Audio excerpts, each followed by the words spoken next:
All right, let's get started. Today is 2nd of July, 2024, and this is the Calculus 1 test to review. We would be covering section 3.2 through um, 4.2.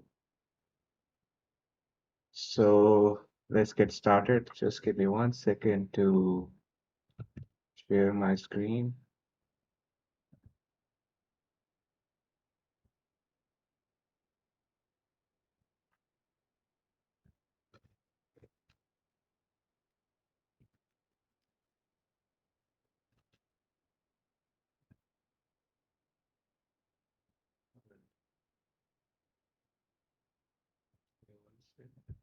Yeah. Okay, so just as a recap, we have these derivative rules, and these are basically the backbone of all the computations we will do. And let me just switch to the yeah. So as you can see over here, we have some derivative rules. The derivative of a constant is zero, and we have the power rule. In the power rule, we let's say we have a variable with a power of 2. When we derivate this, our power comes down and we subtract by 1. So this would become 2x, the derivative of this. Constant multiple, the constants are, you can take out the constants from derivation, and basically everything applies as you would expect it to in the sum different and exponential. Where exponential is where the exponential exponent stays the same when we take a derivative of this. E to the power x stays e to the power x. Okay. Uh, Going further, we know that if we have the position function, which is s of t, if we derivate this, we get the velocity. And if we derivate this further, we get acceleration. Now, let's start with 3.2. And 3.2 introduces us with the product rule and the quotient rule, two very important rules that we need to understand in order to perform our derivation. So let's start with product rule. With product rule, the one thing that you must remember is that we have this mnemonic for product and quotient rule. Derivative of the first and leave the second alone, and then the derivative of the second, leave the first alone. This one is pretty simple. F of x times g of x, and let's take a derivative of it. Now I'm gonna derivate the first one and leave the second alone. So f dash x multiplied by gx plus I'm gonna derivate the second one and leave the first one alone. And this would help you to perform the product rule. Okay, now let's look at the quotient rule. The quotient rule says that, let me just make it visible. Okay, now the quotient rule says that low d high, high d low over low low. I know it seems kind of silly, but trust me, it works. I thought it was useless the first time I saw it, but it does really help you remember it. Uh, okay, okay, so now over here, over low low. So I take the low, I take the low and I leave it alone over here. And then I take the derivative of the first, low d high minus high. I leave the high alone, d low. I take the derivative of the low, and over we have to multiply the lower one twice. So that makes it low low. Um, let's do a bit of questions for a product and quotient rule. I would just go over a few of them so that if we get up to speed with it. Okay, so since there's nobody in the meeting right now, I would choose some questions by myself. Okay, let's try doing B. No, let's try with the simple one first. Let's try doing A. So f of x is equal to g of x plus 2x squared e to the power x. Now over here we can see that we have two different terms and they're multiplying over here. So by multiplying we should get a whim that it's the product rule would apply over here. So f dash x would be the derivative of the first one, which is derivative of 6x is 6 plus, and the derivative of 2x squared would be, so the 2 would come forward and I would subtract this by 1. So let me just clear this. Yeah. So 2 multiplied by 2, I'll just write it at there like this so that we have clarity, and we leave the second one alone. And then we take the derivative of e to the power x, which is the derivative of an exponent, which is e to the power x, stays e to the power x multiplied by the first one, which we left alone. Now, if you have time during the exam, you can further simplify it. But if you're running out of time, I think this would be an accept. Like it totally depends upon your professor. For Dr. Miller, I think I know that if you do like a bit of simplification, he would be fine with it because this is a derivative form of this. Okay, so let's make it this 1x plus 2x squared. Now you can simplify it further and yeah, it should be good. Okay. Let's do another one for dividing for the quotient rule.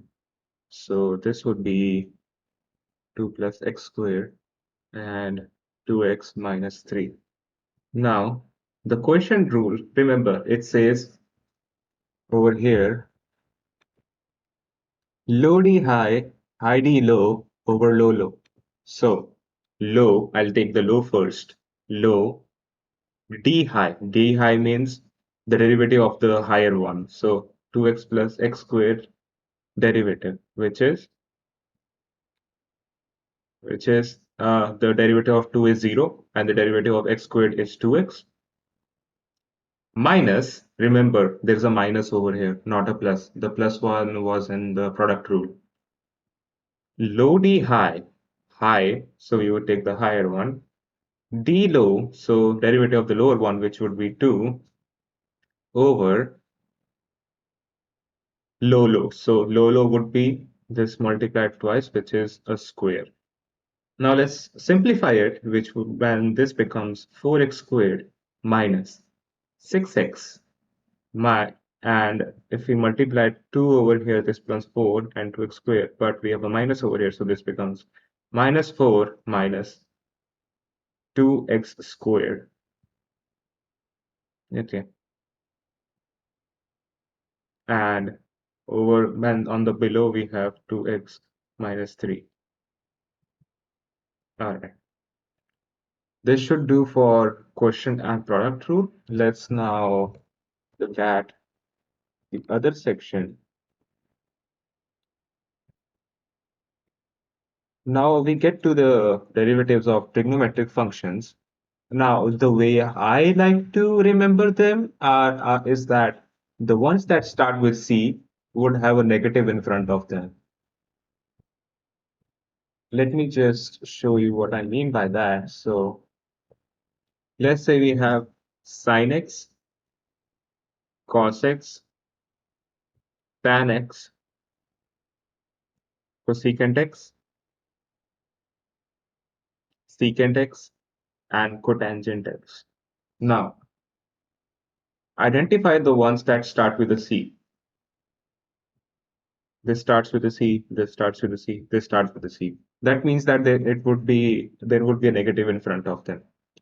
I'd recommend you to like memorize these because you would be needing them in Calc too, and I, they won't be provided in your cheat sheet or anything.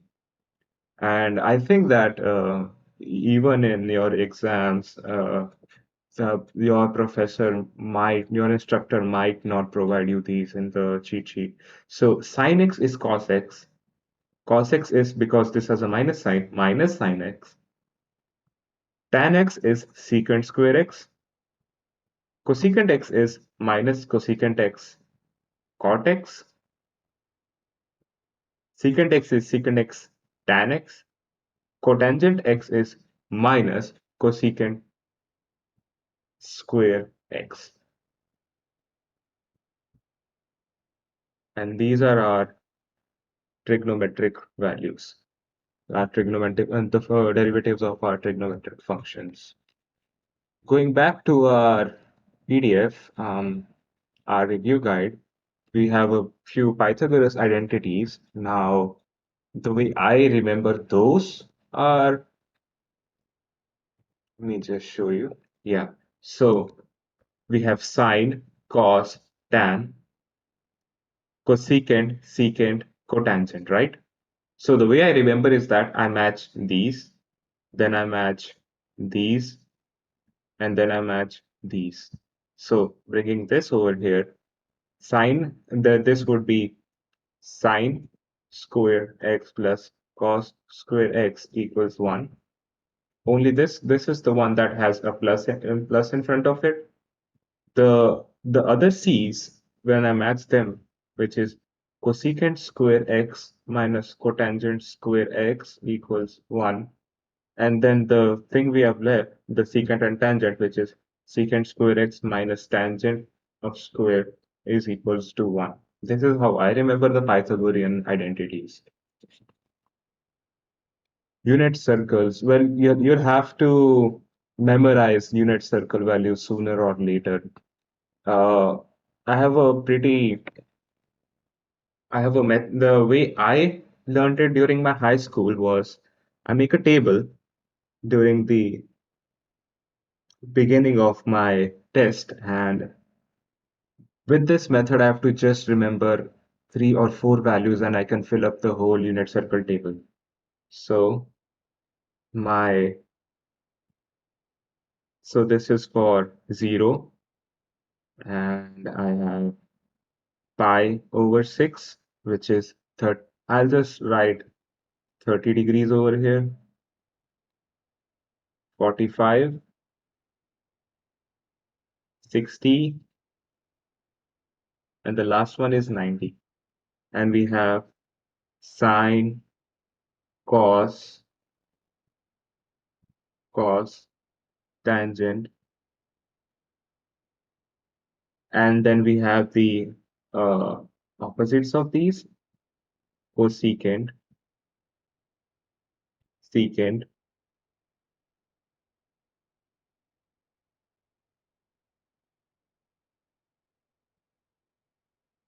cotangent. Now I have to just remember a few values. Sine 0 is 0, sine 90 is 1. And now I have to just memorize the 3 values between them. Sine 30 is 1 over 2, sine 45 is 1 over root 2, and sine 60 is root 3 over 2. Now, cosine is like the opposite of sine, right? So we can just literally flip these values so I can start putting this. Uh, yeah, so I can just start putting this over here and this over here. This stays over here, this goes over there, and this goes over there. So I will just flip them 1 over root 2, 1 over 2, 0. Now, tangent, as we know, tangent is sine over cos, right? Now, sine over cos, right? So we divide these. So 0 over 1 is 0. 1 by 2 over root 3 over 2 is over 2. And so this gets pushed down, this gets pushed up. So 2 over 2 root 3, which is 1 over root 3. Okay, so this becomes 1 over root 3. When we divide this, we get 1. And when we divide this, we get root 3. And because this is sine over cos 1 over 0, it is undefined. Now, cosecant is the opposite of sine. Like you flip the denominator and the numerator. So so 0 always has a 1 on the denominator, right? If we flip this, we get undefined 1 over 0. Flip this, we get 2. Flip this, we get root 2. Flip this, we get 2 over root 3. And flip this, we get 1. Similarly, I can do all of them. Now I can also use the property that I used over here, by which I put stuff over like this. I can also do that with secant. So this would become 1, oh, I'm sorry, 1, 2 over root 3, root 2 to infinity. And now I can flip the tangent ones. So 0, 1 over 0 is infinity. 1 over root 3 is root. So if I flip that, it would be root 3. 1 flipped stays 1, 1 over root 3. And we can also say this as 0, 1 over 0, right? So if we flip this, 0 comes on the top. So this becomes 0. And by this, I just remembered three values. And now I know the whole unit circle table. This might be not. There will be a question coming in your exam from unit circle values, which is like literally a free marks that you would be getting on the exam. So make sure that you know the unit circle values because you should by now, because you have done pre-calculus, I assume. Moving forward, we have some special limits. Uh, the special limits state that, one sec, take care of something. Okay, so my first is limit of theta goes to 0. Sine theta over theta equals 1. Just let me just take care of one thing. Sorry.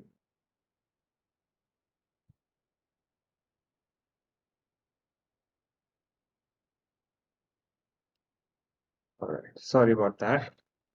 Uh, yeah, so limit of and this also holds true for theta over sine theta, which is also equals to 1. For cos, we have limit of theta goes to 0, cos theta minus 1 over theta, which is equals to 0. Now, pay attention over here. The why we have special limits is that if we fill in 0 over here, this becomes 0 over 0 form, which is an indeterminate form. So to counter that, we have these special limits. Sine stays 1, whereas over here, the cos becomes 0. This is the one thing that even when I was preparing for my exams when I was in Calc 1, I overlooked and I literally looked at it at the last moment. So please make sure you know these because there will be a question coming in your exam from this for sure. Okay, let's do a few questions for the special limits so that we get a better understanding of them. And okay, so let's pick one of these questions. I would first pick, okay, I'll do three questions. First C, F, and then one of the tangent ones. Okay, let's do 4C. Now, 4C says I have a limit x goes to 0, sine of 3x over sine of 5x. Now, let me switch to my tablet so you can get a better look at it. Now, the way we do it is we have our special limits right over here. Sine theta over sine theta limit theta goes to 0, sine theta over theta is 1, and the reciprocal of that. So we would be using that over here. So limit of x goes to 0. Now I need sine theta over theta. My theta over here is 3x and theta over here is 5x. So I need that in my equation to make it 1. So I would multiply and divide by 3x and 5x. So I have sine 3x. I can take this as separate 1 over sine 5x. Now I need a 3x and a 5x, right? So I would multiply by a 3x, but because this is math, we can't cheat, right? If we are multiplying something on the bottom, we would have to multiply that on the top as well. So this becomes 3x over 3x, so it stays 1. The value doesn't change. And we also need a 5x. So 5x and a 5x on the bottom. So now we will combine this and this and this and this. We just give them a different color. Open this. So sine 3x over 3x becomes 1, 1. Sine 5x so 5x over sine 5x also becomes 1. What we are left with? 3x over 5x. I can also cancel x's over here, right? We just make them more clear. I can strike out the x's, and all I'm left with now is 3 over 5, which are constants, and limit of a constant is stays the same. So this would become, say, oh, yeah, so this would become 3 over 5 because this is the only stuff that's left over here. So this is how we solve the special limits. Let's go to one of the cos ones. So this would be limit of x goes to 0, 1 minus cos 3x over 5x. Now remember what our special limits for cos was. So cos theta minus 1 over theta equals 0. So in this, I have cos theta minus 1. So I have 1 minus cos theta over here. To make it in the right form, what I would be doing is that I would be multiplying it with by a minus sign. So I would be taking minus common. So um, limit of x goes to 0, 1 minus, so I would be taking a negative common. So cos 3x minus 1 over 5x. I can also take this negative sign outside. We can also represent it as minus 1. So this would be minus 1 multiplied by limit of x goes to 0. Cos of 3x minus 1, cos of 3x minus 1 over 5x.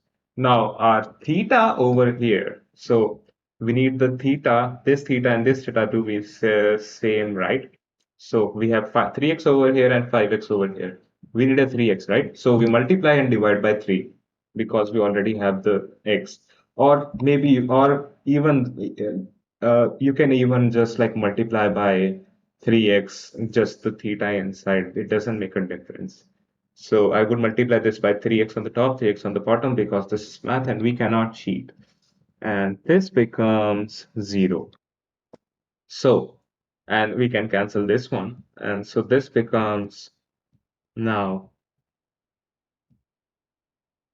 this becomes minus 1 times, and now limit of this becomes 0 multiplied by 3 over 5. And because we have this guy over here, our whole question becomes 0. There are some shortcuts to it too, but I like explaining the whole thing so I'd never forget it because you would always forget shortcuts, but once you have learned the method, you would never need the shortcuts ever again because then you can even solve the more complex questions. All right. Let's go over the tangent ones now. Limit of x goes to 0, and I'll do the h. So I have this question over here, h for h, which is limit of x goes to 0, tangent 5x, and sine of 3x. Now, tangent can be also written as sine x by cos x, right? So I would just write this as limit of x goes to 0, sine 5x over cos 5x times 1 over sine 3x. Now, what is cos 0?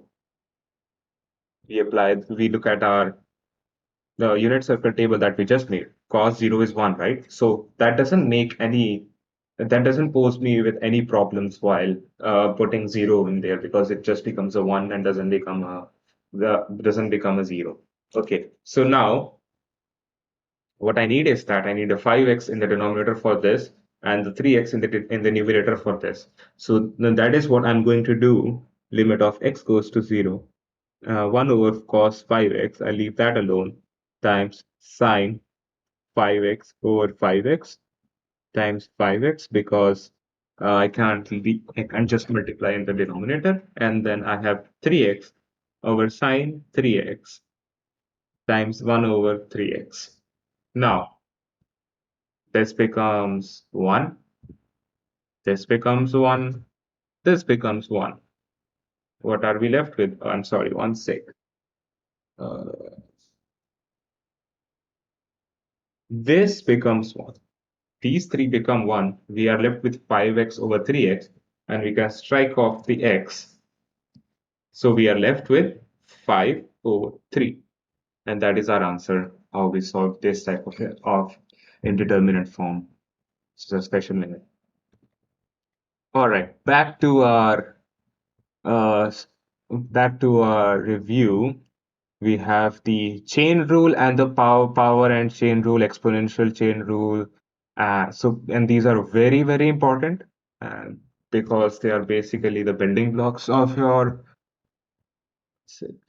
yeah, it's because they are basically the building blocks of your derivative solving. I mean, these are basically the basic blocks, the basic rules of doing derivation.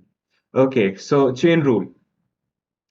The way I like to go with chain rule is that I like to solve the stuff that is on the outside, and then progressively go inside. So I would solve something on the outside and write it like that, then multiply, go inside, derivate that, write it like that, and then go even inside if it wants, and then multiply with that. Uh, and in the end, I would reach 1.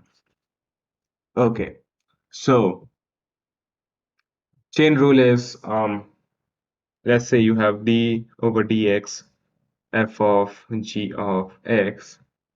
The way you do is that you first derivate the outside part f dash and you leave the inside part as it is, and then you derivate the inside part and becomes gx. Now the derivative of x is 1, right? So that's why we don't write 1 over here, but we are also derivating x over here. In the end, we terminate at 1.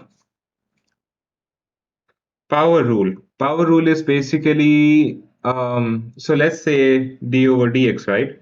And you have your fx has some power n. So what you would do is that first take care of the power, just like go from the outside, then on the inside.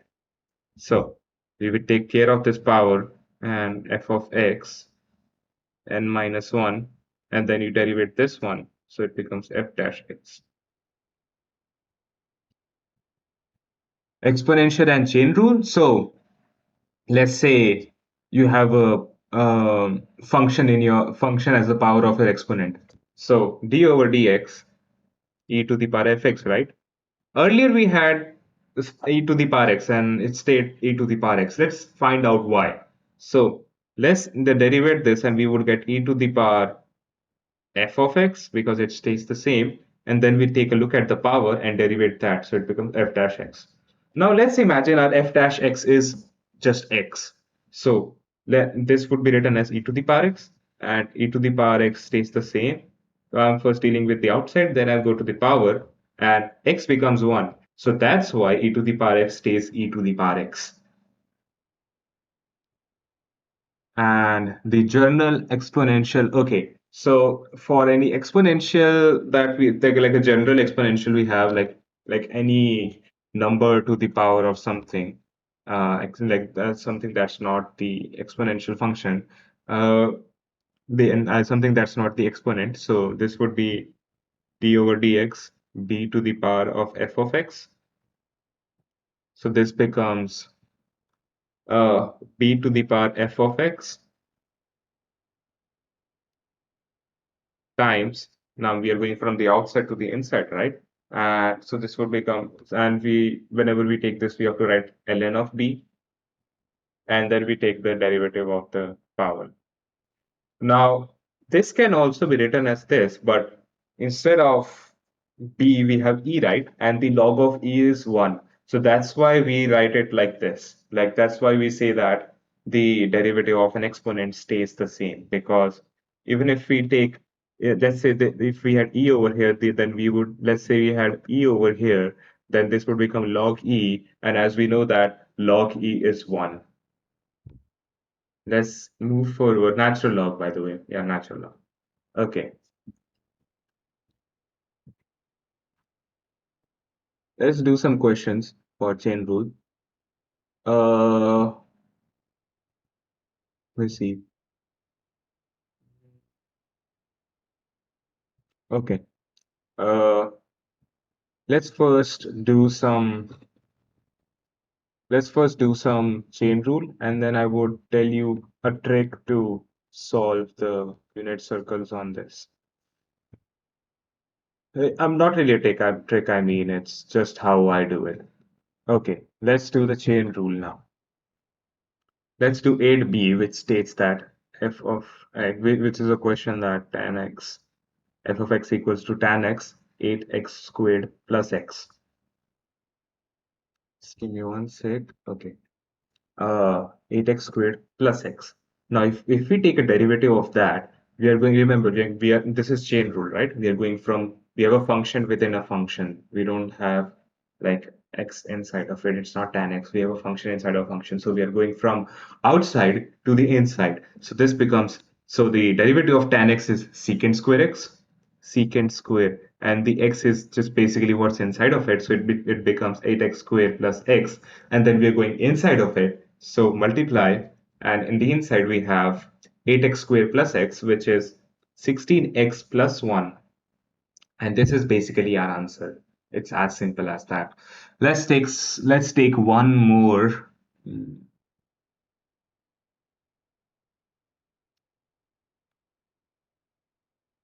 Or I mean, we can do this too. Okay, 8f.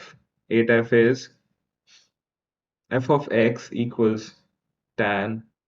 I'm using Dr. Miller's study guide, by the way, to look at the questions and everything.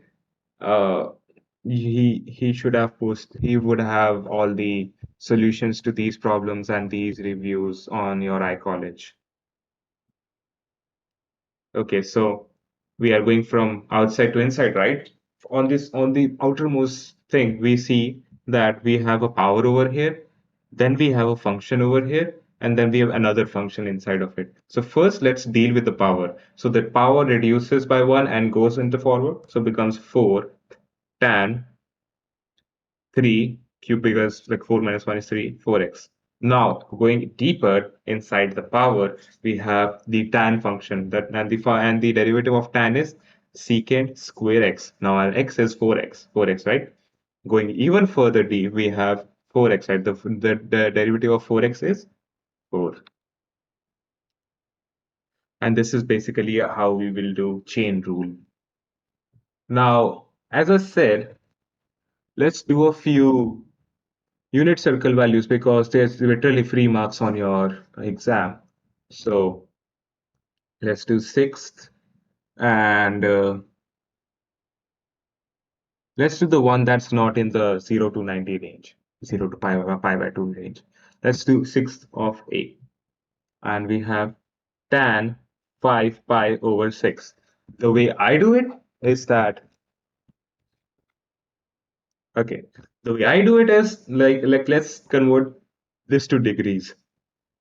The way we convert it to degrees is like we can imagine pi being 180 degrees. So this becomes 5 into 180 over 6. So this becomes uh, 30. So this becomes 150 degrees. Am I right? 30 times 6. Yeah, 3 times 6 is. No.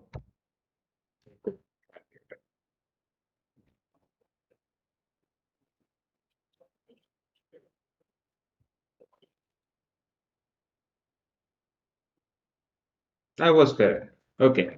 150. Okay, so let's draw a graph. Okay, and look at this. So 150 would be in the second quadrant, right? Between 90 and 180. So this would be like this, 150. And whenever we are measuring angles, it is with the respect of x-axis with the line. So let's say it's over here. We would take theta from here for our measurement. So 180 minus 150 becomes 30. So our angle over here becomes 30, and this is what we have to calculate. Now we have a mnemonic for this: after school to college, which means that over here all the functions are positive, over here only sine is positive, over here only tangent is positive, over here only cos is positive. Now remember, what was tan 30? Tan 30 was 1 over root 3. So tan of 5 pi by 6 becomes 1 over root 3, but because in this quadrant only sine is positive, that's why the tan would be negative over here. And that's how we would get the unit circle value from here. And this is basically how I would solve any unit circle value. I would just make this visualization. Takes like a bit of a time maybe to get this in your head, but trust me, it would help you a lot. Okay, coming back to our review, now we will start to get into the more important topics. And I would try to go through it in a quicker manner because we have only 47 minutes left and I want to cover everything so that anybody who is watching gets to know everything. All right, so now let's go over the implicit differentiation.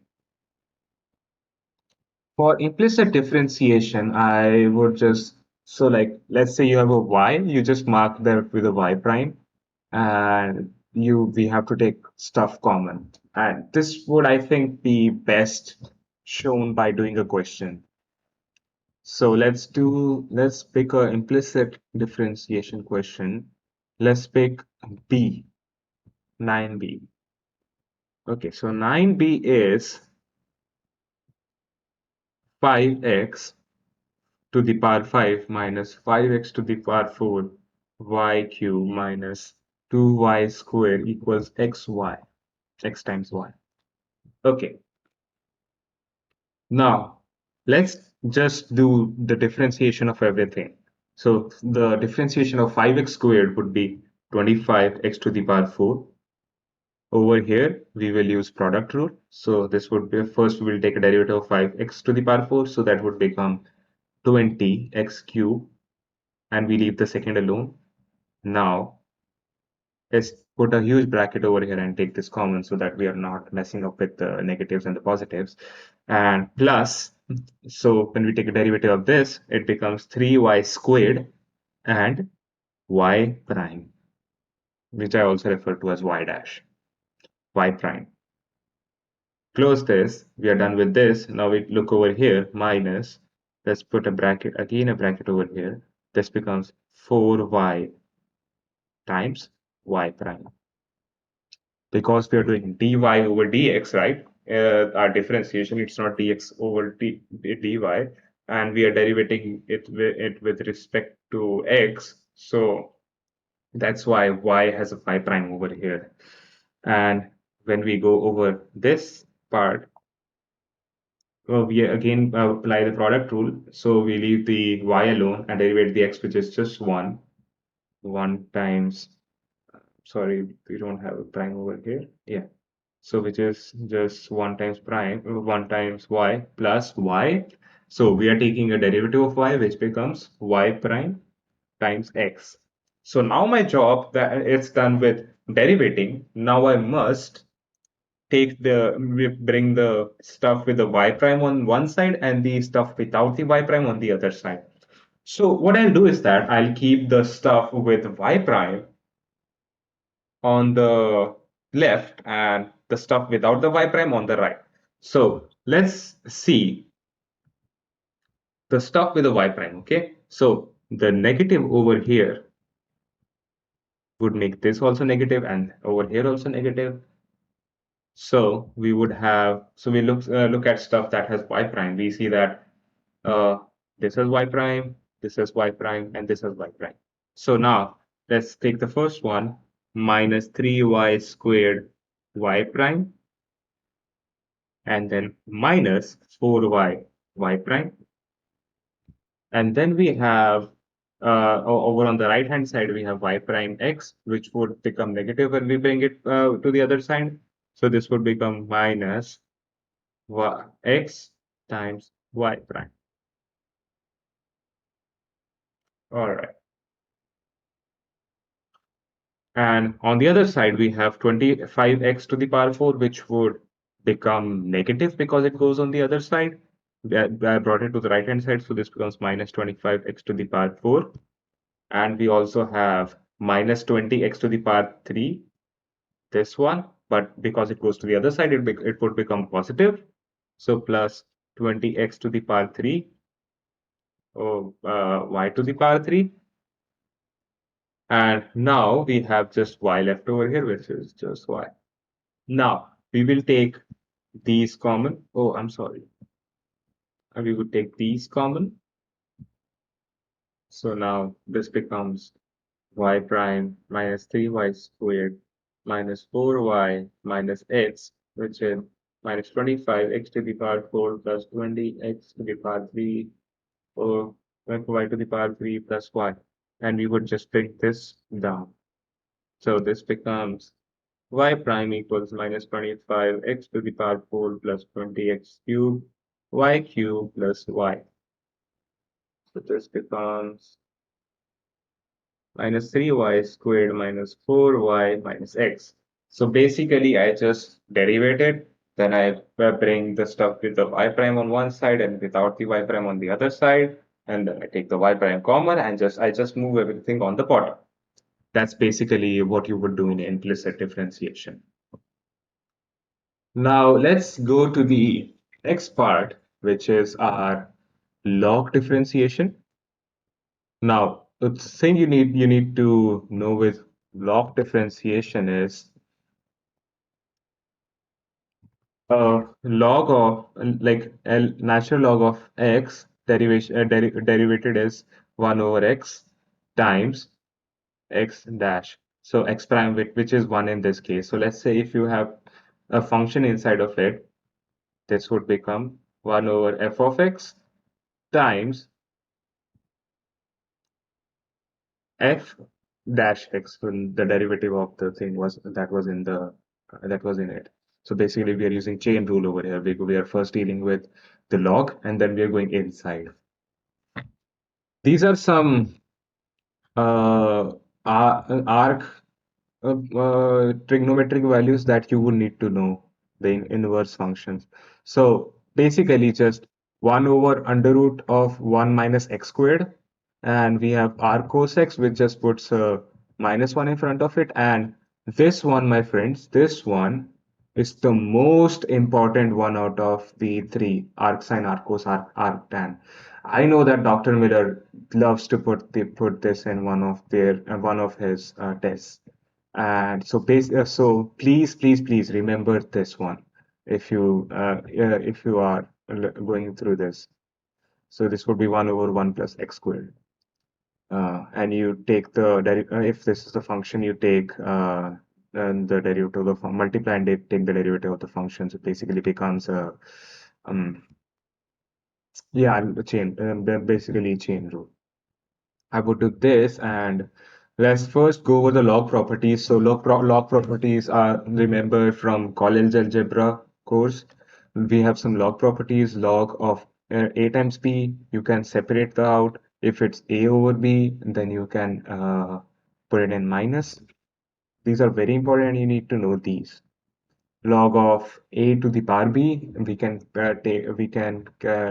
bring the power forward, and we have log of 1 to the any damn base is 0. So no, it doesn't matter. These are natural logs, by the way. And if you have normal logs, if you have any base, and you have 1, then the 1 to the anytime base is 0. That's the mnemonic I know for log 1. Log e is 1, natural log e is 1 because the base is e, and if we have the base and the thing in the logs the same, our answer is 1. All right. Moving forward, we would do some questions first of the log questions. So basically, you would get two types of questions in logs. First would be just solving the log and just solving the log questions, like it would have log inside of them. And the other one is using log to solve more complex questions. So I would do a one of each. Okay, let's do the 12th one, which is uh 12th of A, which is let's pick something. Let's do 12C. Okay. So 12C is natural log of 3x plus 1 cube. Now, remember our log property over here. We do so the our f of x equals this. So f dash x would be 1 over x, which is like anything in the anything inside of log. Make sure that this cube like still how would I put this? Be aware that this cube is on the function that's inside and not on the natural log itself. So this would become 3x plus 1 whole cube. And now we would take a derivative of the function inside. So we do in the inside we have the power first. We need to deal with the power first. So this becomes 3x plus 1 and reduce the power, and then we deal with the inside, which becomes 3.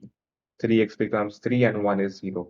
So this is our derivative. Now we can also simplify it further. We can cancel this out and this out. So this becomes 9 over 3x plus 1. Pretty simple. You just need to make sure that we have natural, just this, like 1 over x, and then we just go forward with the chain rule. Now, logarithmic, using logarithmic to differentiation to solve complex questions, complex equation. So let's say we have 13 and we have 13c, which is 5x cubed 2x squared plus 1 and over x plus 1 squared. Now this is very complex to do with chain, like product and quotient rule, right? So to make our lives easier, we take the things we already know, log properties. I would just write some of them on the side over here. Log of natural log of a times b is a log of natural log of a plus natural log of b. Natural log of a over b is natural log of a minus b, ln of b, and ln of a to the power of some number would be, we can bring the power outside in the front. So n ln of a. These are basically the most important properties that we need to know. Also, natural log of e is 1, and natural log of 1 is 0. Okay. Let's start with this. Uh, for this question, what I would do is that taking natural log on both sides. So this would become ln of fx. So I can also write fx as y. Y is like the other denotion of f of x. So I can also write this as y ln of y equals uh yeah ln, which is natural log fx cubed 2x squared plus 1. Now let's go one by one. First, what I'll do is that I'll separate the question. So I have this chunk and this chunk over here, and ln of a over b is ln of a minus ln of b, which is ln of 5x cubed 2x squared plus 1 minus ln of x plus 1 whole squared. Now, going further, I have ln of a times ln of b, right? So ln of a times ln of b is a plus b. So that becomes ln of a plus ln of b, ln of a plus ln of b. Okay. So this becomes 5x cubed plus natural log of 2x squared plus 1 minus natural log of x squared plus 1 whole squared. Okay. Now we can use other properties. We can see that we have a power over here, a power over here. The power over here won't be used because this is not a power as a whole, just on the uh, x over 2x squared, 2x over here. I mean, the x over here, not even the whole 2x. Okay, so now we can use our this property, which is bringing the power forward. We can do 3 ln of 5x plus ln of 2x squared plus 1 minus 2 times ln of x plus 1. Now this becomes much more doable, as we now just need to use the log properties. Now is the time when we take the derivative on both sides. So this becomes, so derivative of ln of y is 1 over y, and we can't forget the chain rule because we are derivating it with respect to x. So this could become y dash over here, and the derivative of 3, we did that in derivative constants are left outside. So 3 times 1 over 5x, can't using the chain rule because this is another function inside. This becomes 5, and the derivative of 5x is 5 plus 1 over 2x squared plus 1 times, going deeper inside, this becomes 4x minus 2 times 1 over x plus 1. The derivative of x plus 1 is just 1, so we don't need to write it. So this becomes, we can strike off this, and yeah, that's basically it. And so now this becomes 3 over x, right, plus 1 over, sorry, 4x over 2x squared plus 1 minus 2 over x plus 1 y dash over y. Now we keep this as a chunk and we move the y over here. Let me just copy this. Copy this and let's paste it on my other page. Okay, perfect. Just move it like this. Yeah. All right. So this becomes y dash equals y times 3x over x plus 4x 2x plus 2x squared plus 1 minus 2 over x plus 1. Now, do we know why? Yes. Look at our question in the beginning. We have y equals 5x cubed 2x squared plus 1 over x plus 1 whole square. We will just substitute it over here. So this becomes, y dash becomes 5x cubed 2x squared plus 1 over x plus 1 whole square, and we just write it like this, 3 over x plus 4x 2x squared plus 1 minus 2 over x plus 1. And this is how we solve logarithmic, the complex questions that require logarithms. All right, let's move forward because we have only 29 minutes left now. All right, this is one of you would get one of these questions in your exam: slowing up, speeding down, positive and negative direction, and when it is at rest. So let's do one of these questions. Uh, okay, let's do. Also, these are also these are like arbitrary questions. You would like use all of the stuff that we know till now to solve them. Uh, I'd if we get some time left, I'd come back to the arc ones, but if they're basically just using the formulas that we know. I would like to do some, and I would like to do this, and this first because they are more important. All right,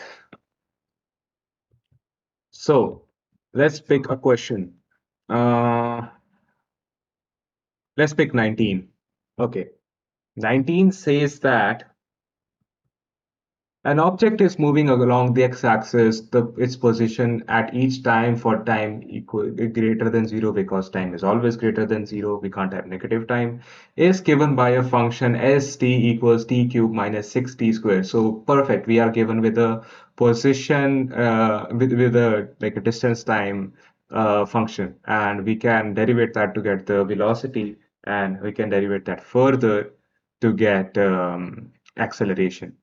Okay, so let's first get velocity and the times that at which it was at rest, because those are the times where it would be negative or positive velocities. All right, so let's go over here. We have our st, which is our distance uh, time, so minus 8t squared.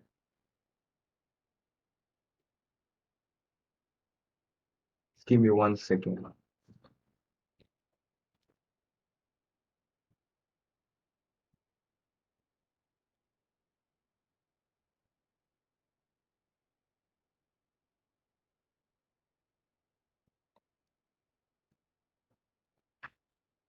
All right, my pen need to be fixed. Okay,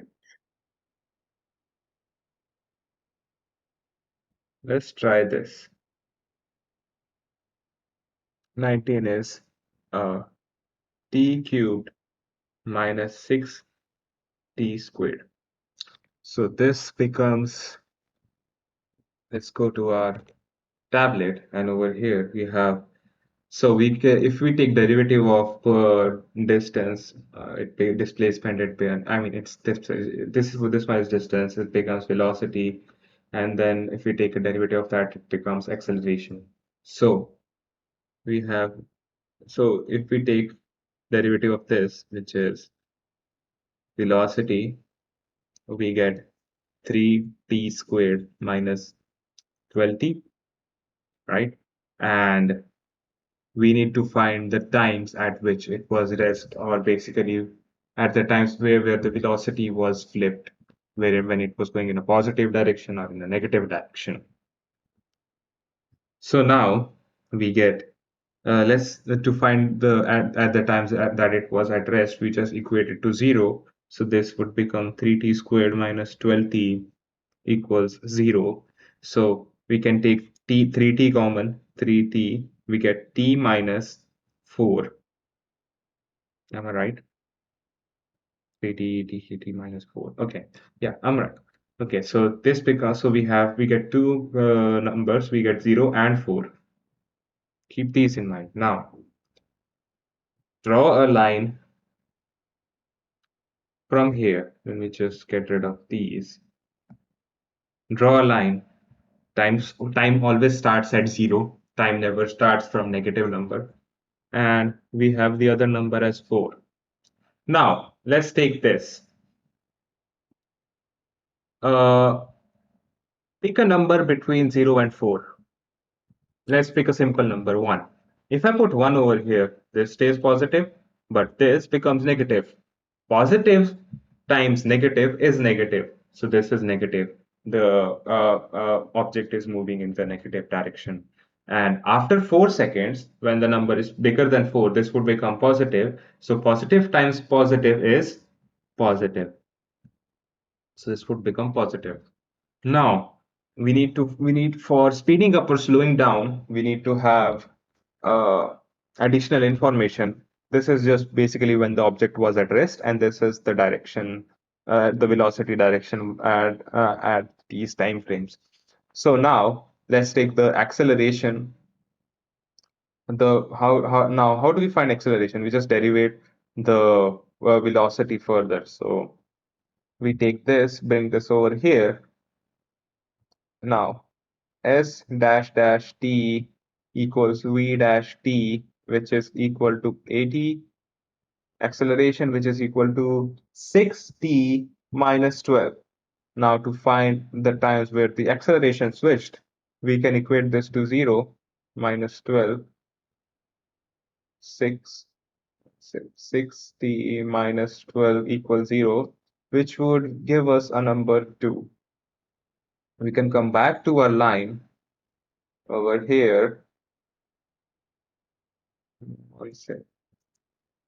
Now, we can also have a line over here, coincides with 0, adds 2 over here.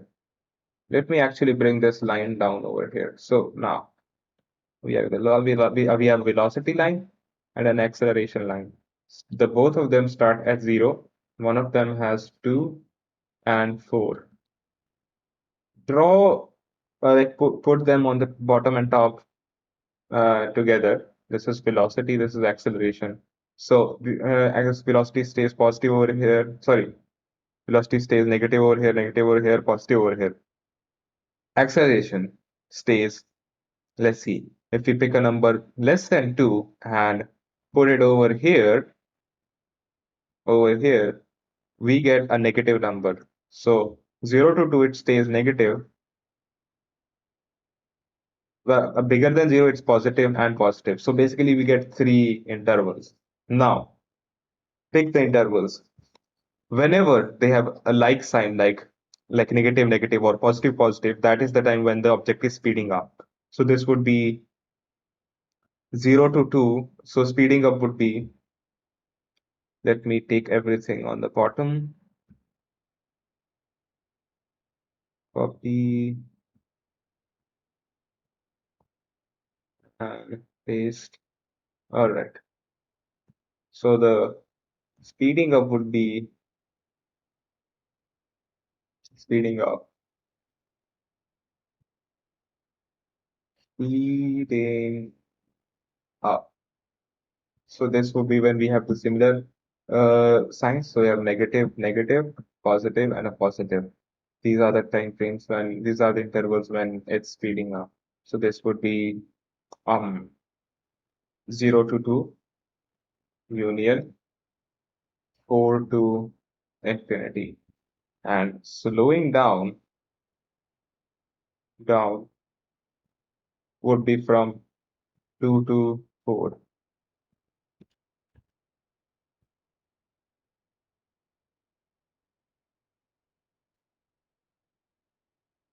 All right. So this is basically how you would calculate speeding up and slowing down. A very important topic. Next, we get to the exponential population questions. For this, you need to just know two formulas, which is ET, which is like population equals C e to the power kt. I just remember it as sect or something like CEKT. So this is the initial value. This is the R exponent. This K is our like growth or decay constant, growth slash decay constant, and T is our time, which is like the input that we give inside of our function. All right. And for half-life, there's another one. So P of T would be equal to let's say we are given with the half-life, this would be equal to C 2 to the power times 2 to the power minus T big T over T, where C is the initial value, initial big T is half-life, the half-life time, like the at the year where which it reaches half-life, and the small t is the input that we give inside of our function, the time. All right. Now let's do some questions. I'll do one of each. So uh, let's take one of these questions. All right, this one. The population of birds in Atlanta was 33890 million. That's a lot of birds. Okay, so 1990 is our the time that our measurements begin. So our C, which is our initial value, becomes 1390, 1390 in 1990. Now, in 2010, that is after 20 years, the population becomes 7620 million. Now we need for these type of questions, first we need to, so this will use the formula Pt equals C e to the power kt, because this is not mentioning half-life anywhere. So first in these questions, first we need to find the k, and on the basis of that we can solve it further. So let's find the k first. I've been given that p of 20 is 7620. So 7620 equals, our initial value is c, which is 3890. Ce to the power k is what we don't know, and t is what we had inside of our function, which is 20 years times 20. Now, the way we would solve this is, we would take the 7820 over 3890 equals e to the power 20k. All right. Now we can take log, natural log on both sides. So this becomes ln of 7820 over 3890, which is equals to log of e to the power 20k. Now remember our natural log property, we can bring stuff forward. So with this, I can bring 20 forward. I would go a bit fast because we don't have much time left. 3890. Now I can bring the and so natural log of e is natural log of e is 1. So this just because now we have to just do some calculation over 3890 over 20 equals k. Now you can just use our calculator. Log of 7820 divided by 3890 as a whole divided by 20. So I get my k as, now your k needs to be a good value would be like accurate up to 6 digits. So this would be 0.034913. 0.34034,913. Because there's a 7 in front of it, I will just round it down to 4. Okay, this is our K, and with this we can answer our further questions. How many birds will be in 2023?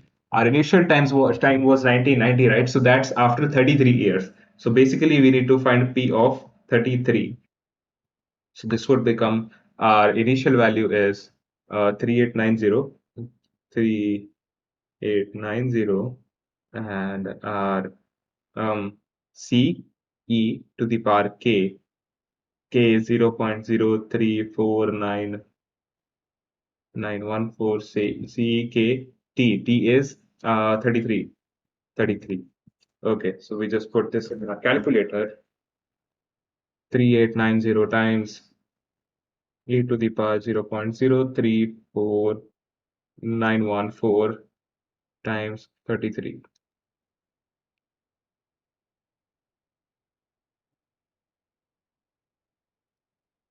All right, so that gives me an answer 12311.96. So this is the amount of birds will there will be in 2023 according to this model.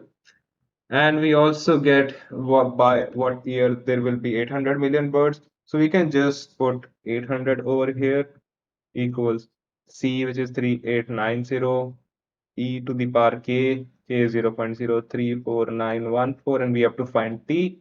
So you can just perform basic arithmetic and get your answer over here.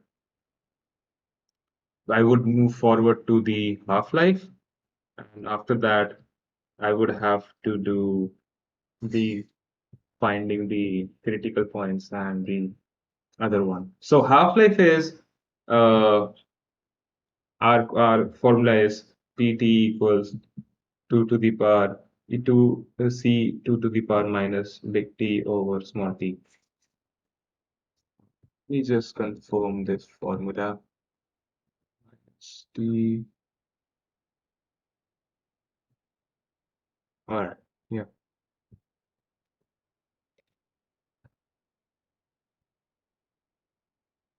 All right. Um.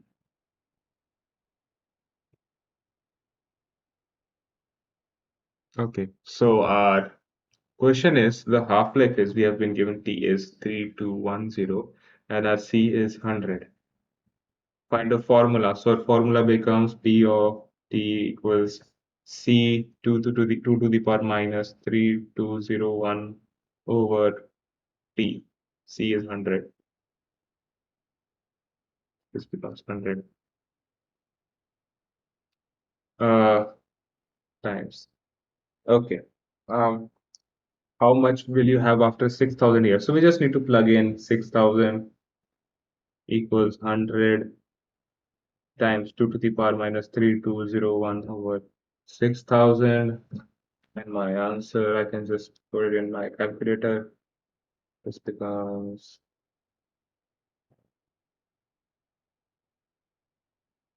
minus 3201 over 6,000. Okay, I would have around 69.087 088 milligrams after 6,000 years. When will the mass reduce to 40 grams? So you can just put 40 in front of it and you can find T for it to just find this. All right, now I would come to the finding the critical points and absolute min and max. This is one of the most important questions that we have to do today, and we are left with just 10 minutes. So let me quickly go through this. Okay, so first of all, we need to find the critical points. So let's take a question and let's fx equals 3x cubed minus 8x squared plus 10. Now, the derivative of so for finding the critical points, first we have to ensure that uh, there is if there's something in the denominator, there's nothing in the denominator right now. So let's take a derivative of that. The derivative of this would be 3x squared minus 16x plus, well, 10 is 0. Wait, this is 3x squared minus 16. Yeah. So plus 10, 10 just becomes 0. And then we will equate this to 0. 3x squared minus 16x equals 0. So I have the thing I have common is x, 3x minus 16. So my critical points become 0 and uh, 16 over 3. These are my critical points. Let's take another one, which is, let's take d, which is f of x equals 2x squared over x squared minus 1, which is, uh, so now over here, stop over there. If you see something in the denominator, I can't put 1 or minus 1 over here. So make a note. My critical points can't be 1 or minus 1 because This would become make the denominator 0, which would make the equation undefined. So now we just take a derivative of this with that note. Load, and we just use our quotient rule, which is low d high, high d low over low low. So low d high, d of high is 4x minus high d of low, which is 2x over low low. So that's x squared minus 1 whole squared, and we equate this to 0. Now, for critical points, we find the ones that make the that are in the denominator that would make the question undefined. So we also take this x squared minus 1 over whole squared equals 0, and we get x squared equals 1. So x equal to plus minus 1. We keep these values on the side, and we throw this in the 0, multiply that by 0, like just bring it to the right hand side, and we get over here 4x cubed minus 4x minus 4x cubed equals 0. This would cancel 4x cubed, and we are left with minus 4x equals 0, x equals 0. So we get three numbers over here. Now we have a note over here.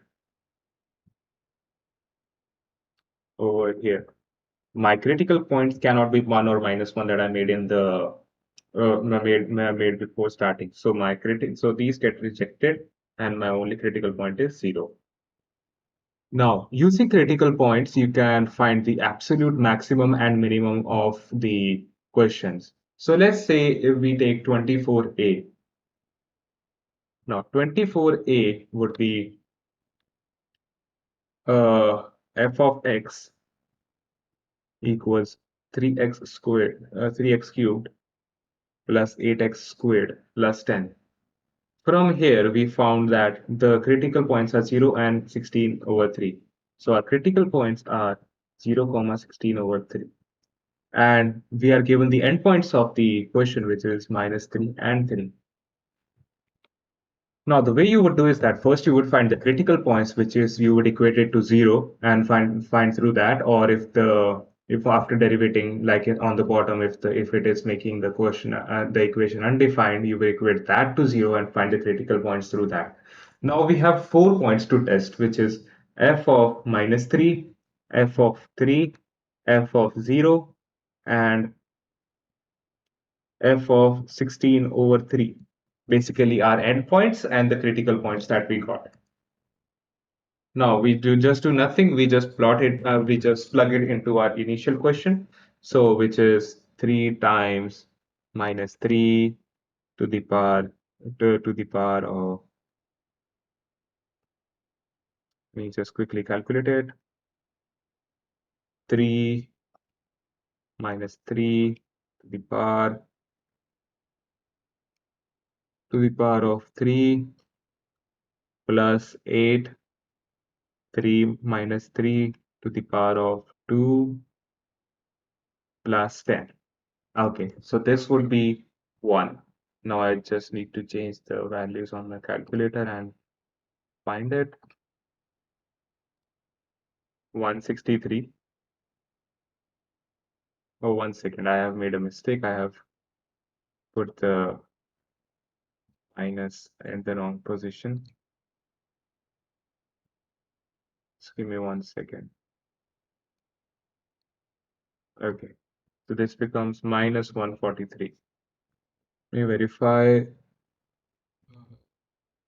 Minus 3 minus 8x squared. Okay, this becomes 1 minus 143. This becomes 3. We get 19 with 0.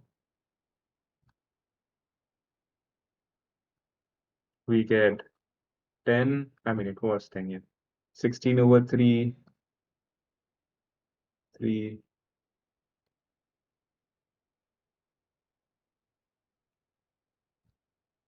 We get 2138 over 9, which is just 237.5.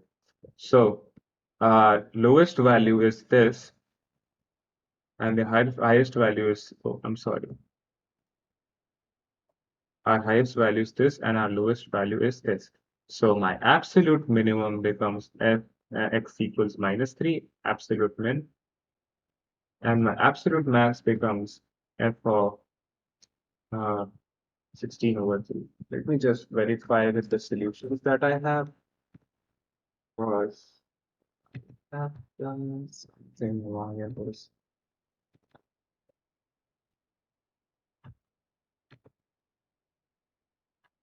Give me 1 second.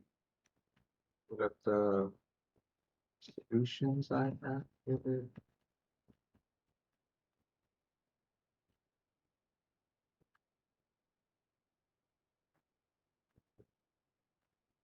This is 24a.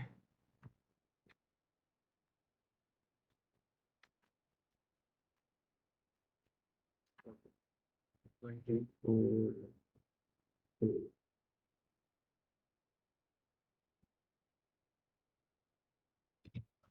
I have died. Something wrong in this.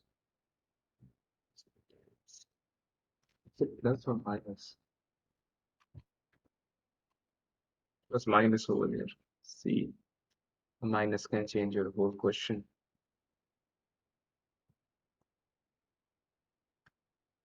Minus 3 got me. Minus 3 got me 16 over 9.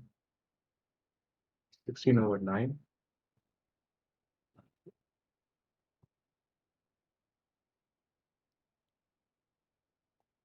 So sorry about this. Yeah, 3 times 3, that's 9. So sorry about this.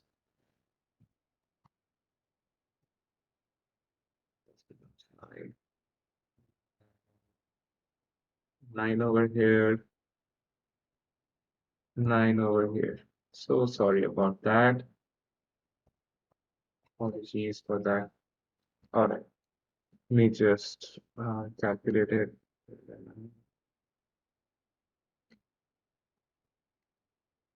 All right. Now it becomes, right, 3 over 9. So that becomes 1.57 something. So our absolute minimum is minus 3, and our absolute max is now 3. Absolute max at x equals 3. And this is how you would solve the uh, uh, uh, absolute, you find the absolute max and min.